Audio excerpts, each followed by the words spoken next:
Lourdes Chica, ganito pala kamahal ni Donnie si Belle.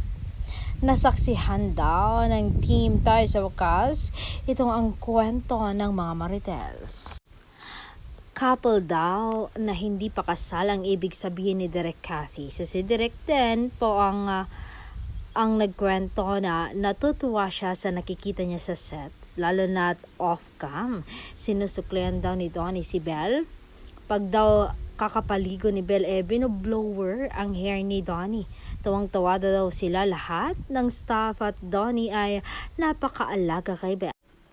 Si Direk din ang nagsabi ng taken na talaga si Donnie. Alam ng buong staff kung ano ni Donnie si Belle. Don't take it hard na couple na hindi naman couple dyan. At sinabi din ni Direk na yung dalawa ang nagsasabi na Direk, ganito ang gagawin namin sa scene na yan. 2 heads equals 1, hindi ba? I'm not